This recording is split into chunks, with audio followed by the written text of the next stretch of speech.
ভারতের বিরুদ্ধে, ভারতীয় হেজেমনির বিরুদ্ধে একতাবদ্ধ করতে সক্ষম হয়েছিল। আমরা এই শহীদ আবরারকে আগামী 100 বছর পরে স্মরণ করতে চাই যে সে বাংলাদেশের একজন অসামান্য বীর ছিল। যেমন করে আমরা তিতুমিরকে স্মরণ করি, আবরার আমাদের বুয়েটের তিতুমির।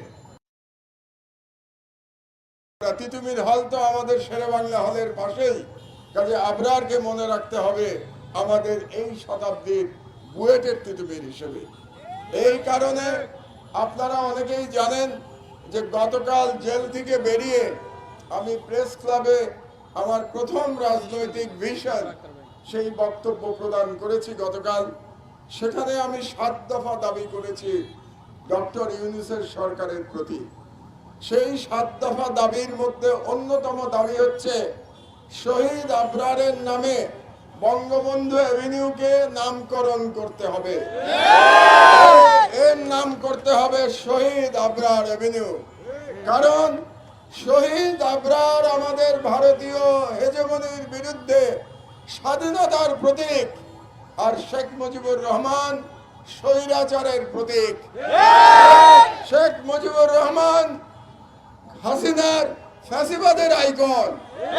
কাজেই একজন স্বৈরাচারের প্রতীক, যিনি স্বাধীন বাংলাদেশের প্রথম স্বৈরাচারী শাসক এবং যিনি শেখ হাসিনার ফ্যাসিবাদের প্রতীক, তার নামে কোনো রাস্তা থাকতে পারে না, তার নামে কোনো স্থাপনা থাকতে পারে না।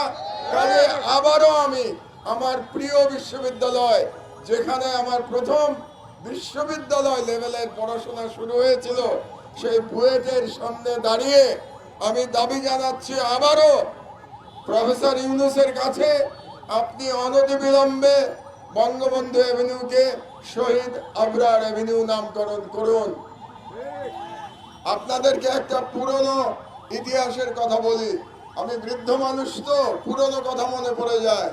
15ই আগস্ট 1975 আমি তখন বুয়েটে কেমিক্যাল ইঞ্জিনিয়ারিং এর 3rd ইয়ারের ছাত্র। সকালে আমার মনে আছে আমার পাশের রুমের যে ছেলেটি ছিল আমার 1 বছর জুনিয়র, সে এসে আমাকে ঘুম ভাঙিয়ে বলল, মাহমুদ ভাই ঘুম থেকে ওঠেন, স্বৈরাচারের পতন হয়েছে। আমরা তখন বন্ধু বান্ধবরা মিলে এই এসএম হলের সামনে দিয়ে হাঁটতে হাঁটতে আমরা শাহবাগের দিকে যাত্রা শুরু করেছিলাম। সেদিন ঢাকার মানুষের যে আনন্দ দেখেছিলাম সেটা আমার এখনো চোখে ভাসে। বাংলাদেশের কোনো মিষ্টির দোকানে কোনো মিষ্টি অবশিষ্ট ছিল না, সকল মিষ্টি লোকে কিনে ফেলেছিল। আমার দুর্ভাগ্য যে আবারও সেই আগস্ট মাসে বাংলাদেশ দ্বিতীয়বারের মতো স্বাধীন হয়েছে, কিন্তু আমি এখানে উপস্থিত থেকে সেই অভিজ্ঞতা দেখতে পাইনি। এটা আমার এক ধরনের দুর্ভাগ্য। তবে সৌভাগ্য যে 1975 সালের এই ফ্যাসিবাদের পিতার পতন আমি দেখতে পেয়েছিলাম এবং আমি সেই ইতিহাসের সাক্ষী ছিলাম। আমার বক্তব্য আমি দীর্ঘায়িত করব না। আমাদের একটা বিরাট সুযোগ এসছে ভারতীয় আধিপত্যবাদের বিরুদ্ধে জয়লাভ করবার জন্য। আমাদের যে আন্দোলনে আক্তাররা এবং আরো যারা এখানে আছে, যারা নেতৃত্ব দিয়েছে, যে তরুণ সমাজ, যে ছাত্র জনতা নেতৃত্ব দিয়েছে, তারা তাদের লড়াইতে প্রথম ধাপ অতিক্রম করেছে, অর্থাৎ হাসিনার ফ্যাসিবাদের পতন হয়েছে। কিন্তু দ্বিতীয় ধাপ দিল্লির হেজেমনির বিরুদ্ধে যে লড়াই, সেটা এখনো অব্যাহত আছে। সেই লড়াইতে আমাদের এখনো বিজয় লাভ হয় নাই।